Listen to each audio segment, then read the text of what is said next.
from RACER's Marshall Pruett. We are here in IndyCar's race control at the Indianapolis 500.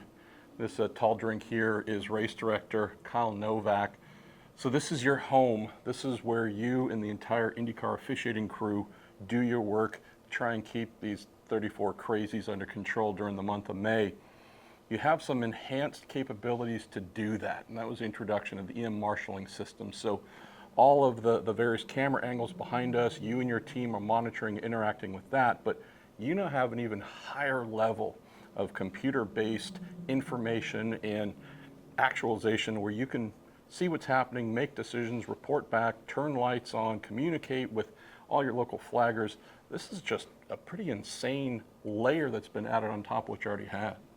Yeah, so last year in the off season, prior to the 2022 season, we began our relationship with EM Motorsport, and EM provides the highest level of marshaling and GPS car side capability in the world. It's what Formula One has used for years, and that gives us an incredible level of accuracy within 2 meters of where each car is located. Now, we did have GPS before, but it wasn't nearly as accurate. So it gives us an exact pinpoint location of every car on course, and when you combine that with the flag panels, the marshaling panels around the course, which are also GPS pinpointed, we can see at all times, visualize without having to look at so many cameras, which we still have to have, exactly which each car's, where they're at on course and the relationship that they have to each marshaling sector. Thing that I know is really cool and that you've said you appreciate and your team appreciates is through the added functionality brought by the EM system and the hyper-accurate GPS positioning of each car within each zone. If you're needing to look at a replay, if you're needing to figure out what happened, was there a violation, was there a pass under a yellow, etc., instead of having to look through tons of video and have a whole group of people trying to spot and find the little thing, you now have, again, more layers of data information to actually tell you through this EM system what is and isn't happening. It shortened your ability to learn and make determinations. And it gives us the confidence to know that the map location is accurate, because anytime you're dealing with, we get raw production feed from NBC, but cameras sweep, they move. There are so many times where there's a vacuum, a void of where we're looking back to see where a certain car was. The camera's pointed in the other direction.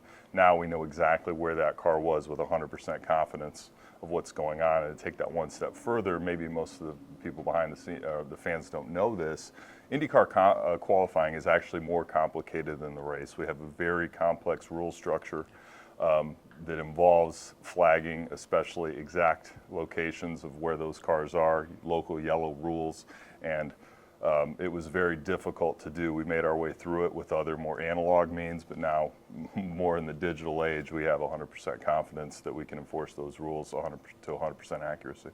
Last question for you, Kyle, before we bring in your teammate, Tyler here. Tell me about the reaction from drivers, right? I would hope they realize opinion as to whether something did or didn't happen. You're not blowing the whistle and looking at the replay and hoping you get it right and see if there was a foul or not. Again, there's a much higher level of information. Are drivers telling you, okay, I might not like your decision, but I understand, all right, you probably got all the facts in front of you? Yeah, and I think take that back to its most basic level. What is the EM panel fundamentally designed to do, and that's driver safety. If you think about, we love our marshals, but there was a huge human element to the flagging component. The flag would come out, maybe it didn't unfurl. We had a local yellow going. The marshal's not sure. That marshal's looking back and forth. It doesn't unfurl. They pull it back. Now we have almost a 40 by 40 inch panel out there.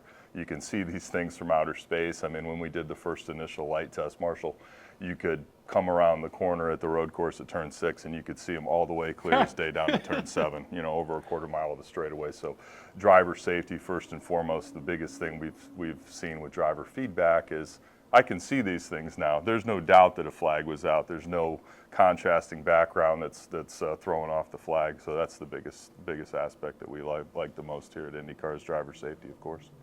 We're going to look at the cool functional parts of the EM system here with Taylor Prohaska. We have a track map here.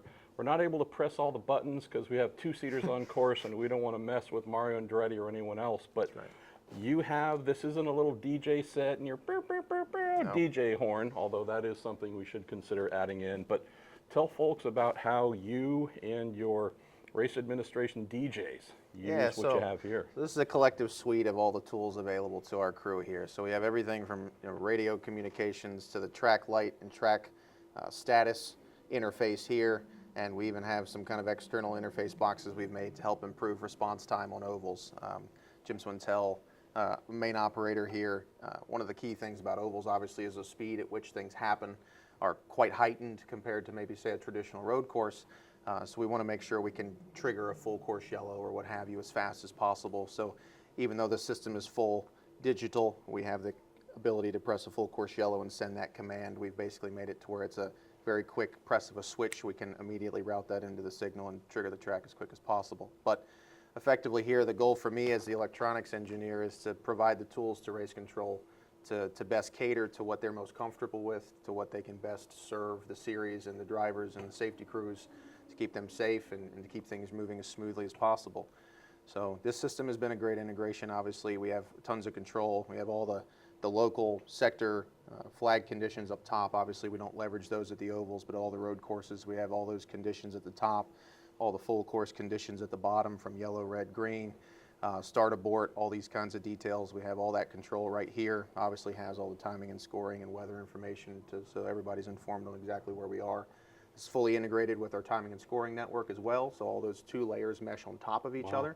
So we have a layer of redundancy, not only the information source from the EM system, all the GPS located panels, cars like Kyle was mentioning, but we also overlay that with the physical timing lines, timing data, transponders of everything, and we can coerce those two bits of data together to make sure we keep that reliability and accuracy as high as possible. So it's a pretty good system overall.